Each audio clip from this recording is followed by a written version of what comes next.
Bonjour à tous, bienvenue sur cette nouvelle vidéo. Aujourd'hui j'avais envie de vous parler du rangement. Faire du tri c'est le printemps, donc je me suis dit, comme j'aime bien être un petit peu dans les saisons, dans les choses faciles et pratiques, c'était l'idée du sujet du jour. On est, je pense, tous d'accord pour dire que ça fait vraiment du bien de ranger, qu'une fois qu'on a rangé un petit peu ou même fait le ménage, on se sent bien. Je pense que voilà, tout le monde l'a vécu, cette sensation. Alors pourquoi serait-il bon d'éliminer le bric-à-brac, de faire du tri à la maison? Et oui, pourquoi? Pour commencer, je vous invite à prendre quelques instants pour observer autour de vous. Si vous n'êtes pas chez vous, fermez les yeux, imaginez-vous votre intérieur tout simplement. Et si vous êtes donc chez vous, observez un petit peu autour de vous, l'environnement dans lequel vous êtes, et décrivez en quelques mots ce que vous ressentez, l'ambiance en fait. Par exemple, élégante, désordonnée, harmonieuse, accueillante, chaleureuse, fonctionnelle. Qu'est-ce que vous voyez? Connaissez-vous le Feng Shui, cet art oriental ancestral? Un bon praticien du Feng Shui est capable de décrire votre personnalité grâce à la lecture de votre maison, comme un graphologue interpréterait votre écriture ou un astrologue votre carte de naissance. Car finalement, consciemment ou non, c'est vous qui avez choisi votre lieu d'habitation, c'est vous qui avez choisi ce qu'il contient, la manière dont sont placés vos objets. Voilà, et ça a du sens tout ça, c'est pas sans effet. Votre maison, en fait, selon le Feng Shui, et je trouve ça super intéressant, c'est le portrait vivant de ce que vous êtes et de ce qui vous arrive dans la vie. Dans son livre qui s'appelle Le guide de Feng Shui de la maison, Karen Kingston explique en fait que la magnifique planète sur laquelle nous vivons vibre avec tout ce qui s'y trouve, dégageant une énergie universelle qui circule aussi bien dans notre corps, dans notre esprit et dans l'environnement. Cette énergie, les Chinois l'appellent le Qi, vous en avez peut-être entendu parler, les Japonais le Ki, les Indiens le Prana et le Mana pour les Polynésiens. Toutes ces cultures, en bref, ont donné un nom à cette énergie, souffle vital, force de vie, esprit. En tout cas, l'énergie circule partout, tout est énergie et c'est la science qui le dit.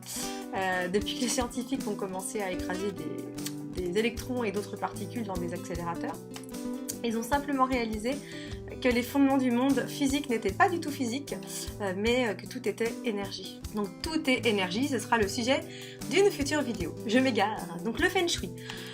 Le Feng Shui, on en entend parler, l'idée, pour schématiser, volontairement je schématise, c'est d'éliminer le bric-à-brac, de recréer en fait de l'espace, de l'harmonie, laisser la place en fait à une bonne circulation de l'énergie, car plus elle sera fluide et plus l'état d'esprit sera positif.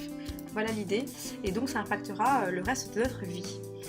Voilà, le Feng Shui peut aider à transformer notre maison ou notre lieu de travail également en espaces qui provoqueront santé, bonheur et abondance. C'est ce qui nous est promis dans cet art. Un intérieur encombré, c'est des blocages énergétiques susceptibles en fait de générer des dysfonctionnements dans nos vies, comme même des maladies a priori, donc c'est intéressant de s'y pencher. C'est important de ne pas vivre trop longtemps dans un environnement où l'énergie justement circule mal. La première étape du Feng Shui consiste en fait à nettoyer et ranger votre intérieur en profondeur afin de renouveler l'énergie dans la maison. Grand 1, nettoyer sa maison de fond en comble, et ça tombe bien, c'est le printemps, c'est le moment. Commencez par déplacer tous les objets et les meubles afin de nettoyer les sols partout, même dans les plus sombres recoins. Pensez également à secouer les tapis, petits et grands, les coussins, à laver vos rideaux. Si vous le sentez et si vous en avez le courage, vous pouvez également lessiver les murs. Vous pouvez mettre toute la famille à contribution. Dans votre cuisine aussi, nettoyer vos placards, astiquer les ustensiles, dégraisser les plaques de cuisson, la hotte, tous les appareils électroménagers.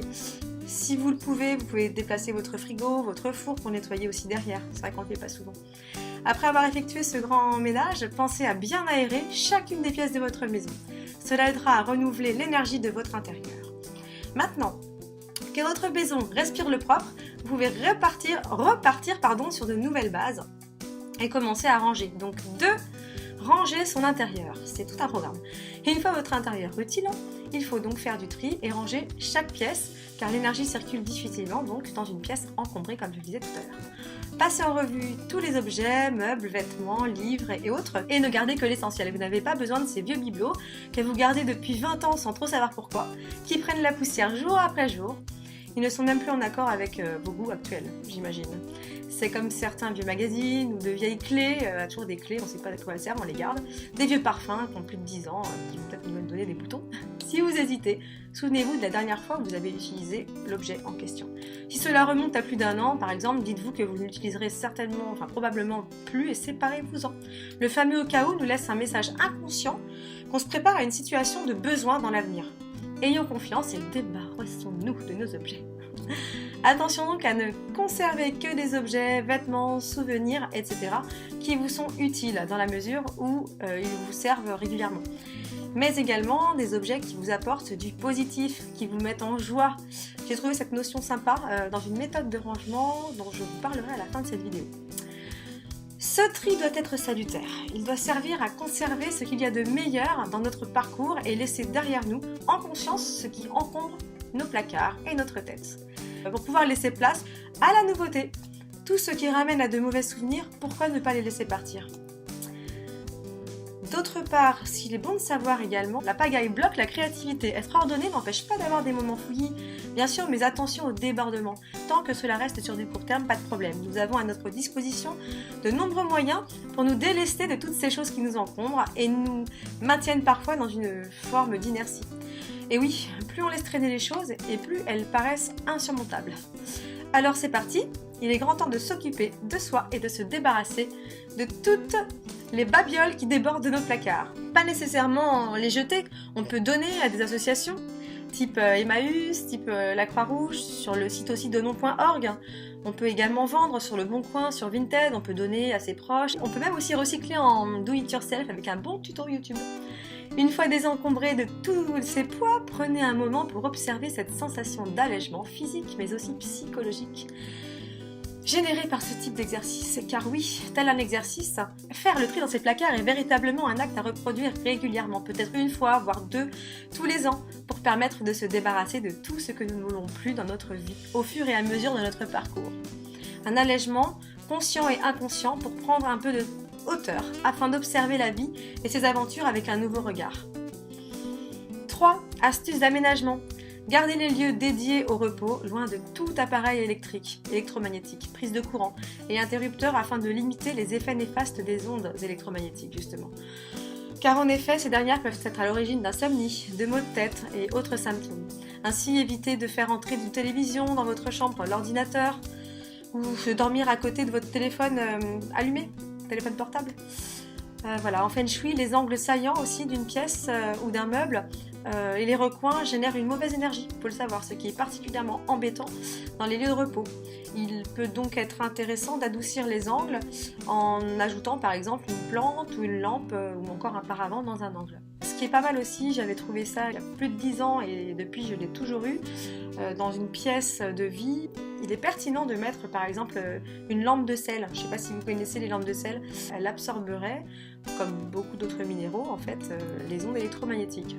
On y croit, on n'y croit pas, mais en tout cas, pourquoi ne pas s'intéresser à ce sujet. J'ai évoqué tout à l'heure une méthode de rangement qui intégrait la notion de joie à la vue de l'objet.